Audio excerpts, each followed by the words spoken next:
हरे कृष्ण, श्री शिवाय नमस्तुभ्यम। आप सभी का दिन शुभ हो। आज आपको फाल्गुन मास महात्म्य की आगे की कथा सुनाने से पहले भगवान के एक भक्त की कहानी सुनाएंगे। आप सब इस कहानी को सुनकर अगर मुग्ध हो जाएं तो वीडियो को लाइक करना तो बिल्कुल मत भूल जाइएगा, क्योंकि अक्सर आप यही करते हैं, कथाएं सुनने के बाद आप भूल जाते हैं कि वीडियो को लाइक भी तो करना होता है। और आप सभी से एक निवेदन और है कि जब भी कथाओं में कुछ ऐसी जगह के नाम बताए जाते हैं जो थोड़े कठिन होते हैं या जिनके बारे में आप जानने के इच्छुक हैं कि वो जगह आज वर्तमान समय में कहाँ है, तो आप कृपया गूगल करके सर्च कर लीजिएगा, क्योंकि उन जगहों के नाम अब बहुत बदल चुके हैं या वो जगह अब अस्तित्व में नहीं है। नाम बदल जाने के कारण या पहचान मिट जाने के कारण अब आपको उसका जो सटीक जगह है वो बताना बहुत कठिन हो जाता है। तो आपको कथा में जब भी कोई ऐसी जगह का नाम सुनाई पड़े तो आप प्लीज़ गूगल कर लीजिएगा, क्योंकि आप में से बहुत सारे श्रोता ऐसे हैं जो कमेंट करके पूछते हैं लेकिन मैं आपके उत्तर नहीं दे पाती हूँ, मुझे क्षमा कीजिएगा। आप सुनिए आज की कथा। महात्मा हरिदास जी फुलिया के पास ही पुण्य सलीला माँ जानवी के किनारे एक गुफा बनाकर उसमें रहा करते थे। उनकी ख्याति दूर दूर तक फैल गई थी। हर दिन वहाँ सैकड़ों आदमी इनके दर्शन करने के लिए और गंगा स्नान के निमित्त इनके आश्रम के पास आया करते थे। जो भी मनुष्य इनकी गुफा के समीप जाता तो उसके शरीर में एक तरह की खुजली होने लगती। लोगों को इसका कुछ भी कारण पता नहीं चल पाया। उस स्थान में पहुंचने पर चित्त में शांति तो सभी को होती, किंतु वो उस शरीर में होने वाली खुजली से घबरा जाया करते। लोग इस बारे में तरह तरह के अनुमान लगाने लगे। अब जितने मुंह उतनी बातें, होते होते ये बात चारों तरफ फैल गई। बहुत से चिकित्सकों ने वहां की जलवायु का निदान किया और फिर आखिरकार अंत में सभी ने कहा यहाँ जरूर कोई विषधर सर्प रहता है। अब न जाने कैसे हरिदास जी अभी तक बचे हुए हैं। श्वास से ही मनुष्य की मृत्यु हो सकती है। वो कहीं बहुत भीतर रहकर श्वास लेता है और उस महाविषधर सांप का ऐसा असर है कि इस गुफा में जाते ही लोगों के शरीर में जलन होने लगती है। अगर वो बाहर निकलकर जोरों से फुंकार करे तो इसकी फुंकार से तो मनुष्य बच ही नहीं सकता। लोग इस तरह की बातें वहां पर करने लगे। अब हरिदास जी इस जगह को छोड़कर कहीं और रहने लगे, नहीं तो प्राणों का भय है। चिकित्सकों की सम्मति सुनकर सभी ने हरिदास जी से आग्रह पूर्वक प्रार्थना की कि आप इस जगह को छोड़ दीजिए। आप तो महात्मा हैं, आपको चाहे कोई कष्ट न भी हो, लेकिन और लोगों को आपके यहाँ रहने से बड़ा भारी कष्ट होगा और दर्शन करने के लिए लोग आए बिना नहीं रहेंगे और यहाँ आने पर सभी को शारीरिक कष्ट भी होता है। इसलिए आप हम लोगों का ही ख्याल करके कृपया इस जगह को त्याग दीजिए। हरिदास जी ने सबके आग्रह करने पर उस स्थान को छोड़ना मंजूर कर लिया और उन लोगों को तसल्ली देते हुए कहा कि आप लोगों को कष्ट हो ये मैं बिल्कुल नहीं चाहता। कल तक सर्प अगर यहाँ से नहीं चला गया तो मैं कल शाम को ही इस जगह का परित्याग कर दूंगा। कल या तो यहाँ पर सांप रहेगा या मैं ही रहूंगा। अब दोनों साथ साथ यहाँ नहीं रह सकते।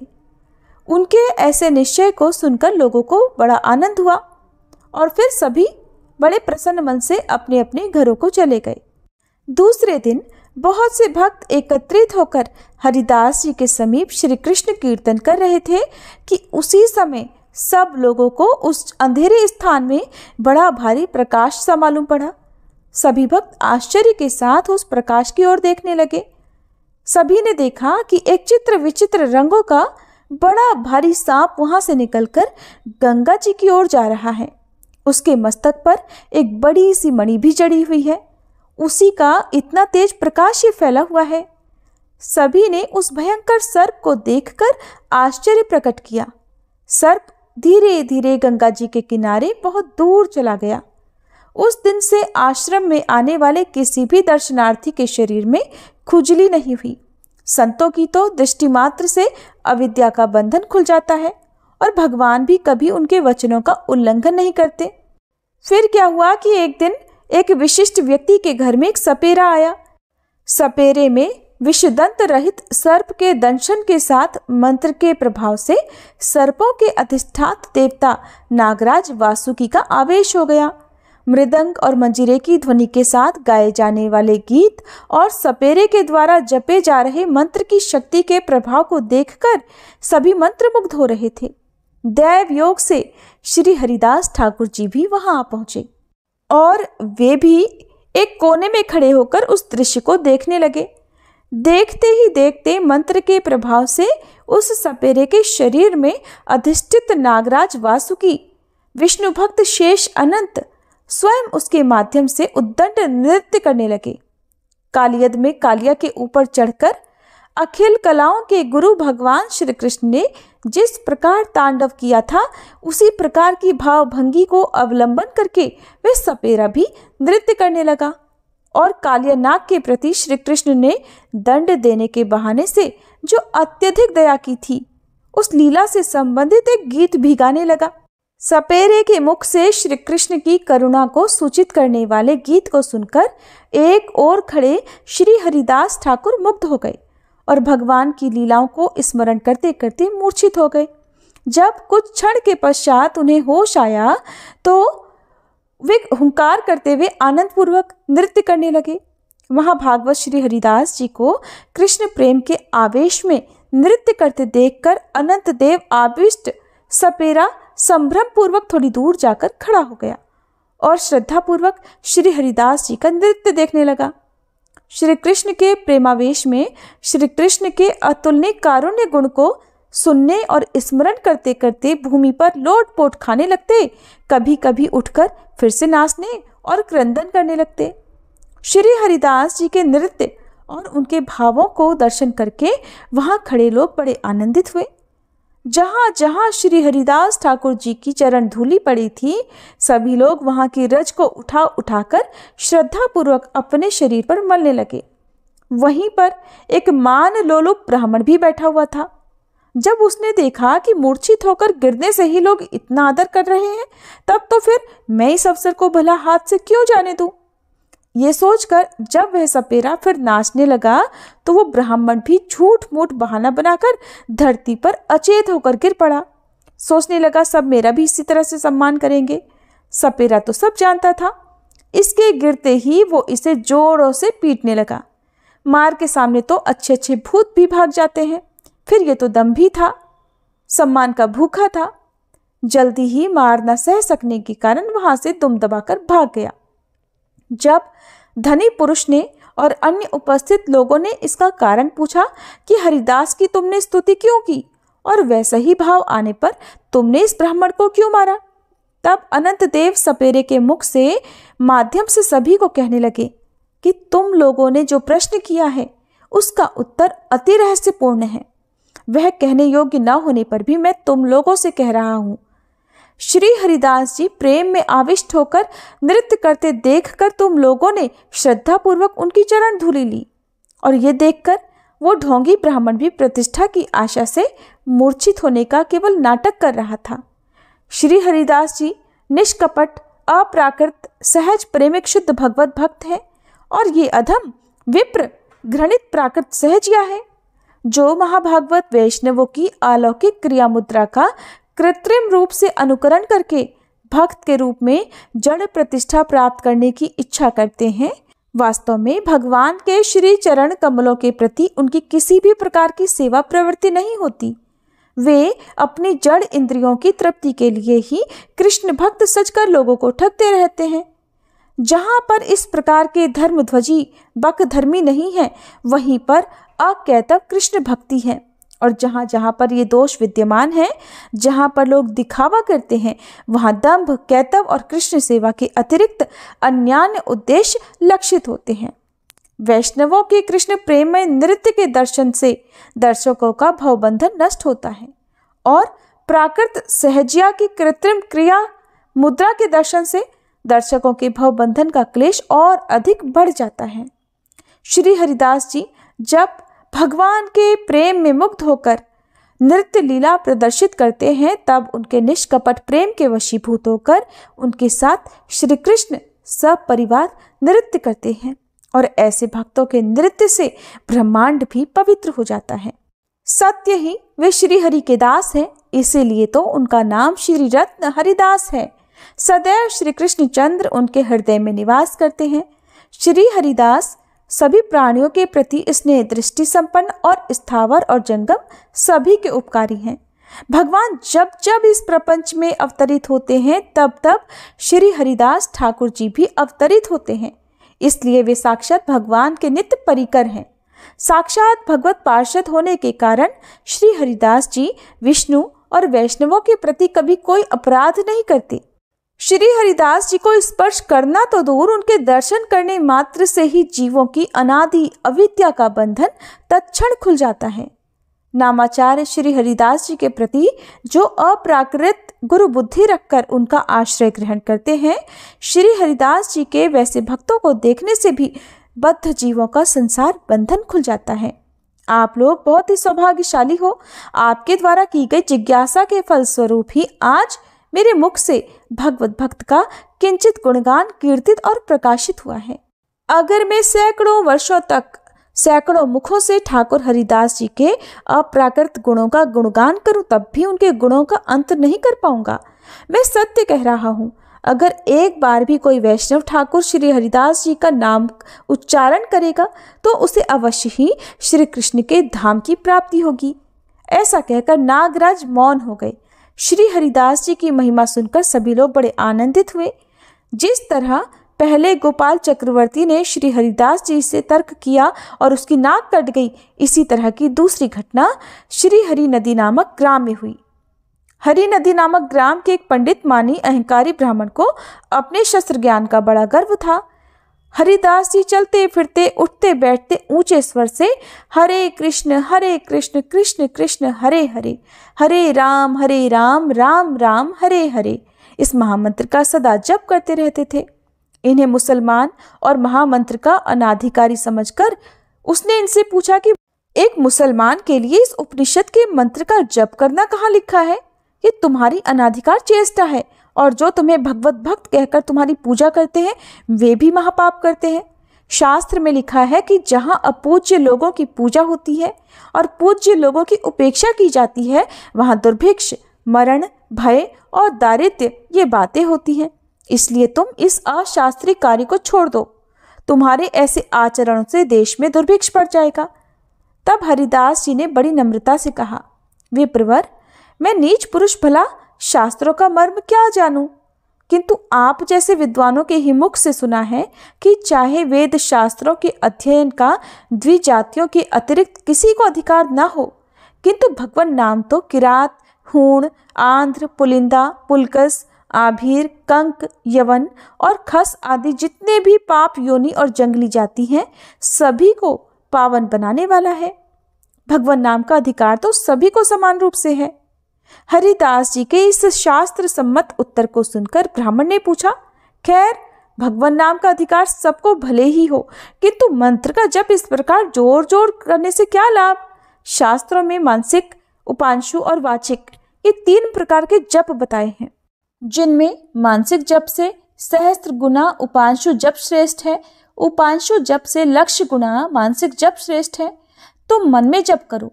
तुम्हारे इस जप को तो मानसिक, उपांशु या फिर वाचिक किसी प्रकार का भी जप हम नहीं कह सकते। ये तो वैखरी जप है जो अत्यंत ही नीच बताया गया है। तब हरिदास जी ने उसी प्रकार नम्रता पूर्वक कहा कि महाराज, मैं खुद तो कुछ जानता नहीं, किंतु मैंने अपने गुरुदेव श्री अद्वैताचार्य जी के मुख से थोड़ा थोड़ा शास्त्र का रहस्य सुना है। आपने जो 3 प्रकार के जप बताए हैं और जिनमें मानसिक जप को सर्वश्रेष्ठ बताया है, वह तो उन मंत्रों के जप के लिए है जिनकी विधिवत गुरु के द्वारा दीक्षा लेकर शास्त्र की विधि के अनुसार केवल पवित्रावस्था में ही सांगोपांग जप किया जाता है। ऐसे मंत्र गोप्य कहे जाते हैं, वे दूसरों के सामने प्रकट नहीं होते। किंतु भगवान नाम के लिए तो शास्त्रों में कोई विधि ही नहीं बताई गई। इसका जप तो सर्वकाल में, सभी जगह पर, सबके सामने और सब परिस्थितियों में किया जाता है। अन्य मंत्रों का चाहे धीरे धीरे जप का अधिक महात्म्य भले ही हो, किंतु भगवान नाम का महात्म्य तो जोरों से ही उच्चारण करने में बताया है। भगवान नाम जितने जोरों से उच्चारण किया जाएगा, उसका उतना ही अधिक महात्म्य होगा, क्योंकि धीरे धीरे नाम जप करने वाला तो अकेला अपने आप को ही पावन बना सकता है, किंतु ऊंचे स्वर से संकीर्तन करने वाला तो सुनने वाले जड़ और चेतन सभी को पावन बनाता है। उनकी इस बात को सुनकर ब्राह्मण ने झुंझलाकर कहा कि सब शास्त्रों के वाक्य अर्थवाद के नाम से पुकारे जाते हैं। लोगों के नाम जप और संकीर्तन में श्रद्धा हो, इसलिए ऐसे ऐसे वाक्य कहीं कहीं कह दिए गए हैं। जबकि यथार्थ बात तो ये है कि बिना देवी संपत्ति का आश्रय ग्रहण किए नाम जप से कुछ भी नहीं होने वाला। अगर नाम जप से ही मनुष्य का उद्धार हो जाता तो फिर इतने शास्त्रों की रचना ही क्यों होती। हरिदास जी ने भी नम्रता के साथ कहा, पंडित जी, श्रद्धा होना ही तो कठिन है।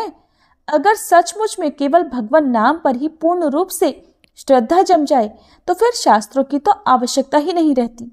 शास्त्रों में भी और क्या है, सर्वत्र भगवान पर श्रद्धा करो, यही तो वाक्य मिलते हैं। श्रद्धा विश्वास की पुष्टि करने के ही निमित्त शास्त्र हैं। तब आवेश में आकर ब्राह्मण ने कहा, अगर केवल भगवान नाम जप से ही सब कुछ हो जाए तो मैं अपने नाक और कान दोनों कटवा लूंगा। हरिदास जी ये कहते हुए चले गए कि अगर आपको विश्वास नहीं है तो ना सही, मैंने तो अपने विश्वास की बात आपसे कह दी।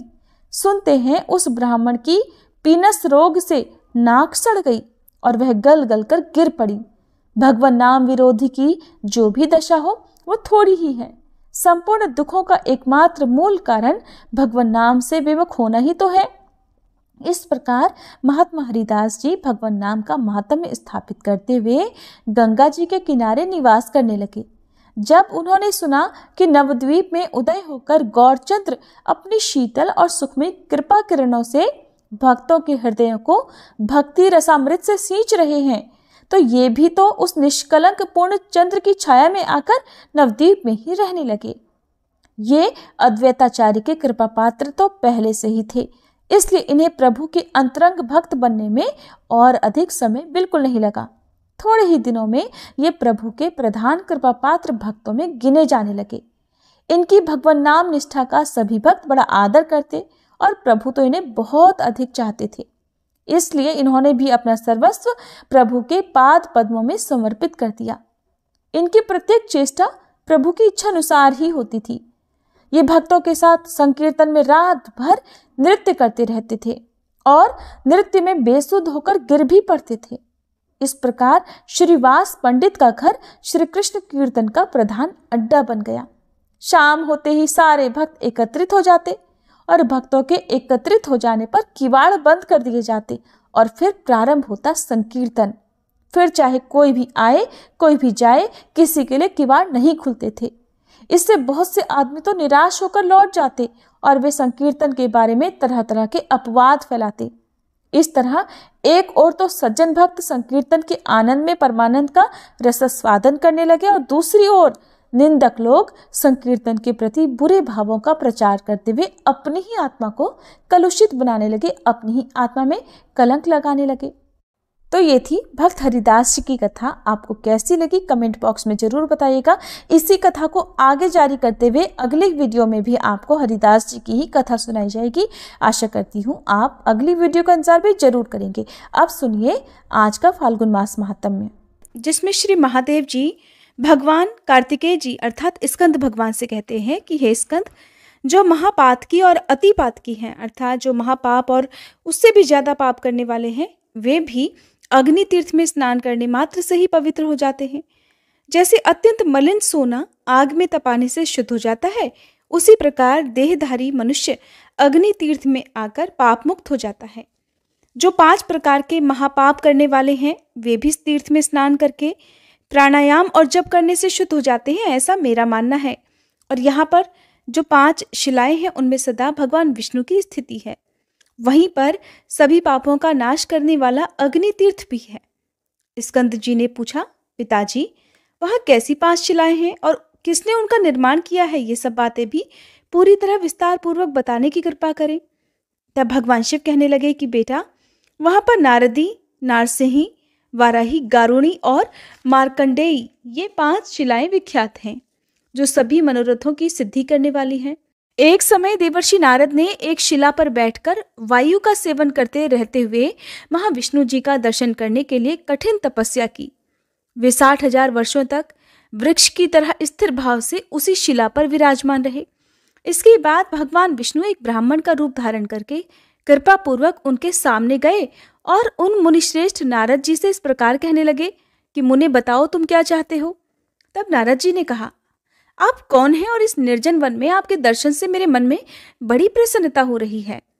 नारद जी के ऐसा कहने पर भगवान विष्णु ने कृपा करके उन्हें अपने दिव्य स्वरूप का दर्शन कराया। उनके हाथों में शंख, चक्र, गदा आदि आयुध शोभा पा रहे थे। वे पीतांबर से सुशोभित और कमलों की माला से विभूषित थे। लक्ष्मी जी का निर्मल निवास बहुत भगवान का वक्ष श्री वत्स चिन्ह तथा कौस्तुभ मणि की प्रभा से प्रकाशमान था। सुनंद आदि पार्षद भगवान जनार्दन की स्तुति कर रहे थे। उन्हें देखते ही नारद जी के शरीर में नए प्राण से आ गए और वे सहसा खड़े हो गए। हाथ जोड़कर बारंबार नमस्कार करते हुए जगदीश्वरों के भी ईश्वर श्री विष्णु जी की स्तुति करने लगे कि जो सबके साक्षी और संपूर्ण जगत के अधीश्वर हैं, जिन्होंने भक्तों की इच्छा से दिव्य देह धारण किया है और जो शरणागतों के लिए दया के महासागर हैं, वे पावन दिव्य मूर्तिधारी भगवान श्री हरि मुझ पर प्रसन्न हों, जो संपूर्ण जगत के हित के लिए और साधु पुरुषों के मन को संतुष्ट कर और उनका कल्याण करने के लिए शीघ्र ही अपनी उत्तम कलाओं द्वारा दिव्य देह धारण कर प्रसन्नता पूर्वक दिव्य लीला और हास्यपूर्ण दृष्टि प्रकट करते हैं। सत्व गुण का समुदाय ही जिनका स्वरूप है, वे भगवान विष्णु मुझ पर प्रसन्न हो। प्रभु, आप वासुदेव, संकर्षण, प्रद्युम्न तथा अनिरुद्ध स्वरूप विष्णु जी को मेरा बारंबार नमस्कार है। हे जनार्दन, आज तो आपके दर्शन से मेरा जीवन धन्य हो गया, मेरी तपस्या फलवती हुई और मेरा ज्ञान भी सफल हो गया। देवर्षि नारद के द्वारा की गई इस स्तुति को सुनकर श्री भगवान कहने लगे, नारद, तुम्हारी इस तपस्या और स्तुति से मैं प्रसन्न हूं। तीनों लोकों में तुमसे बढ़कर दूसरा मेरा कोई भक्त नहीं है। तुम्हारा कल्याण हो, अब तुम कोई वर मांगो। तब नारद जी कहने लगे, देव, अगर आप मुझे वरदान देते हैं तो एक तो अपने चरण कमलों में अविचल भक्ति मुझे दीजिए। मेरी शिला के समीप रहना आप कभी मत छोड़िएगा, ये मुझे दूसरा वर दीजिए। और मेरे इस तीर्थ के दर्शन, स्पर्श, स्नान और आचमन करने वाला मनुष्य पुनः संसार में शरीर ना धारण करे, ये मेरा तीसरा वर है। सुनकर श्री भगवान बोले, तथास्तु। मैं तुम्हारे स्नेहवश समस्त चराचर जीवों को मुक्ति देने के लिए तुम्हारे तीर्थ में अवश्य ही निवास करूंगा। ऐसा कहकर भगवान विष्णु वहीं अंतर्ध्यान हो गए। इसके बाद नारद जी भी कुछ दिनों तक बद्री क्षेत्र में निवास करके मथुरापुरी को प्रस्थान कर गए। स्कंद जी ने कहा, प्रभु, आप मुझे मार्कंडेय शिला की महिमा भी बताइए। तब भगवान शिव कहने लगे कि पहले त्रेता युग के अंत में मार्कंडेय जी तीर्थ यात्रा का परिश्रम उठाते हुए मथुरा नगरी में आए। वहां उन्हें नारद जी का दर्शन हुआ।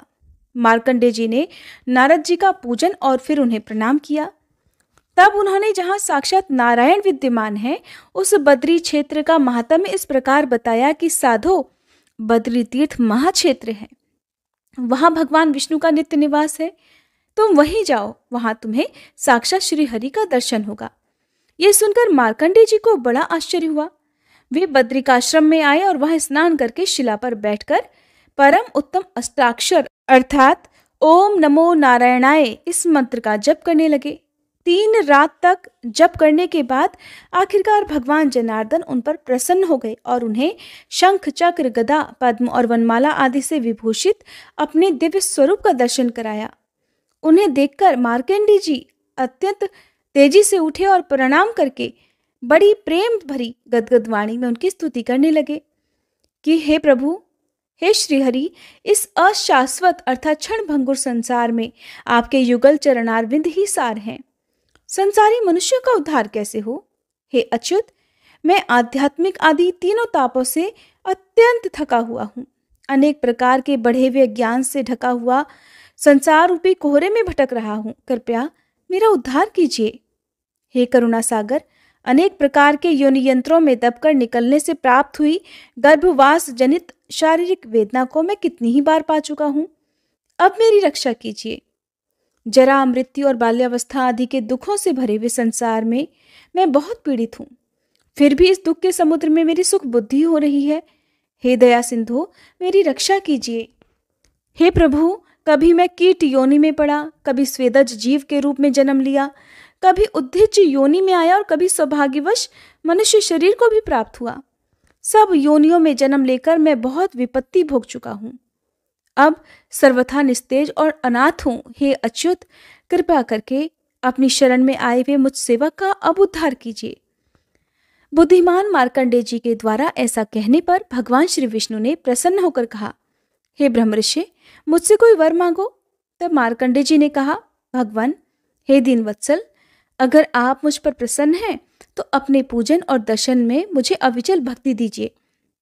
साथ ही मैं चाहता हूं कि इस शिला पर आपका निवास बराबर बना रहे। यही मेरे लिए सबसे बड़ा वर है। तब बहुत अच्छा कहकर भगवान विष्णु अंतर्ध्यान हो गए।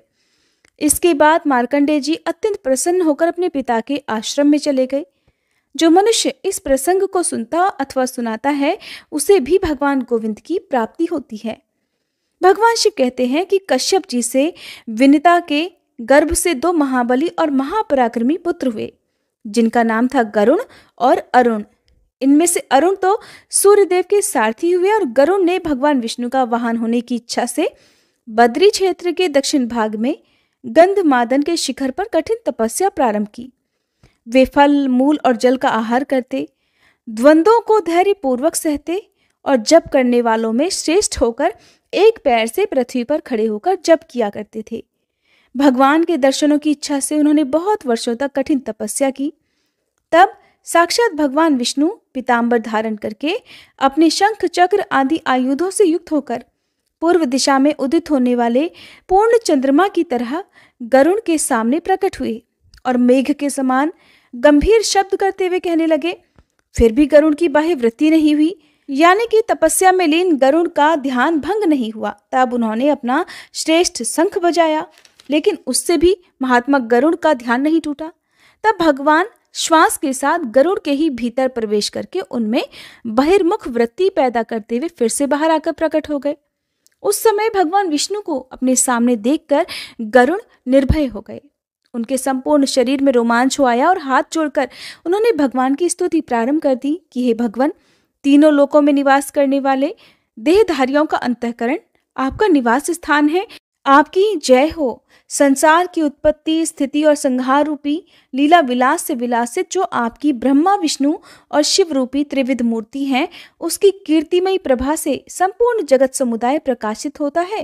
ठीक उसी प्रकार जैसे सूर्य अपनी किरणों से समस्त विश्व को प्रकाशित करते हैं, आप अपने भक्तजनों के हृदय कमल में भ्रमर की तरह शोभा पाते हैं। अपने ज्ञान में आई हुई संपूर्ण वेद विद्या से आपका मानस सदैव प्रकाशमान रहता है। जो मुनिजन आपके भक्त हैं वे आपके चरणों की सदा वंदना किया करते हैं और आपके चरण नखों के प्रक्षालन से प्रकट हुई गंगा जी के जल से अपने को पवित्र करने वाले देवता और मुनि आपकी चरण रेणु को हृदय से प्रणाम करते हैं। महात्मा गरुड़ के इस प्रकार स्तुति करने पर भगवान विष्णु ने वहां त्रिपथ गामिनी गंगा जी को बुलाया। तब उस पर्वत के ऊपर साक्षात पंचमुखी गंगा जी प्रकट हुई। उन्हीं के जल से गरुड़ जी ने भगवान को पदार्घ्य दिया। फिर वर मांगने के लिए भगवान के प्रेरित करने पर गरुड़ जी ने कहा कि भगवान, मैं एकमात्र आपका वाहन हो जाऊं और आपकी कृपा से देवता और दैत्यों में से कोई भी बल, वीर्य और पराक्रम द्वारा मुझे जीत ना सके, और ये शिला भी मेरे नाम से विख्यात होकर समस्त पापों का अपहरण करने वाली हो जाए तथा इसके स्मरण से मनुष्यों को कभी भी विष जनित व्याधि न हो। इसके बाद बहुत अच्छा कहकर भगवान विष्णु वहीं अंतर्ध्यान हो गए। स्कंद जी ने कहा, भगवान, अब वाराही शिला का भी महात्म्य मुझे बताइए। तब भगवान शिव इस प्रकार बोले कि हे स्कंद, रसातल से पृथ्वी का उद्धार करके और युद्ध में हिरण्याक्ष नामक दैत्य को मारकर भगवान वाराह बद्री क्षेत्र में आए और प्रलय काल की समाप्ति तक वहीं बने रहे। वराह जी ने शिला के रूप में ही वहां निवास किया। स्कंद जी ने कहा, प्रभु, अब नारसिंही शिला का भी महात्म्य कहिए। तब भगवान शिव बोले कि भगवान नरसिंह अपने नखों के अग्रभाग से ही लीलापूर्वक हिरण्यकश्यपु का वध करके प्रलय काल की अग्नि के समान प्रकाशित दिखाई देने लगे। तब दयालु देवताओं ने आकर और दूर ही खड़े रहकर लीला से अवतार विग्रह धारण करने वाले भगवान विष्णु की स्तुति की। तब अपने तेज से समस्त देवताओं और असुरों को भी व्याप्त करने वाले भगवान पराक्रमी नरसिंह जी प्रसन्न होकर बोले, हे देवताओं, तुम लोग मुझसे कोई वर मांगो जो तुम्हारी शांति और सुख का एकमात्र साधन हो।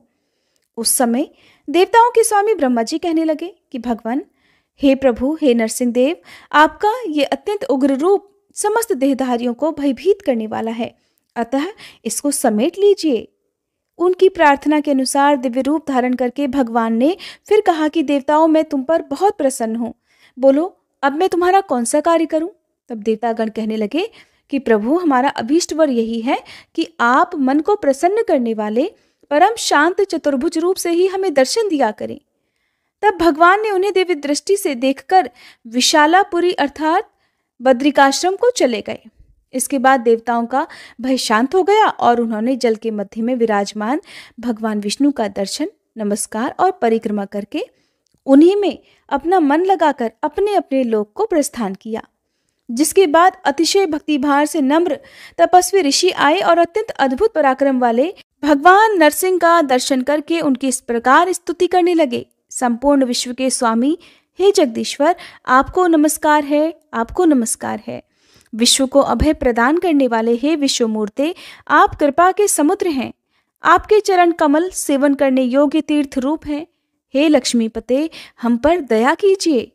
भक्त की इच्छा के अनुसार विचित्र शरीर धारण करने वाले हे विश्वमुख विश्वभावन, आप प्रसन्न होइए। तब भगवान नरसिंह ने प्रसन्न होकर ऋषियों से कहा कि हे ऋषियों, वर मांगो। ऋषि बोले, हे जगदीश्वर, अगर आप प्रसन्न हैं तो कृपा करके कभी भी इस बद्री क्षेत्र का त्याग ना करें, यही हमारा अभीष्ट वर है। तब भगवान ने तथास्तु कहकर उनकी प्रार्थना भी स्वीकार कर ली। इसके बाद सभी ऋषि अपने अपने आश्रम को चले गए और भगवान नरसिंह भी शिलारूप हो गए।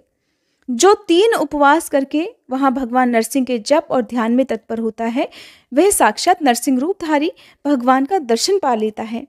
जो मनुष्य श्रद्धापूर्वक इस प्रसंग को सुनता अथवा सुनाता है, वह सभी पापों से मुक्त होकर अंत में वैकुंठ लोक में निवास करता है। जय भोलेनाथ। आज के अध्याय में बस इतना ही।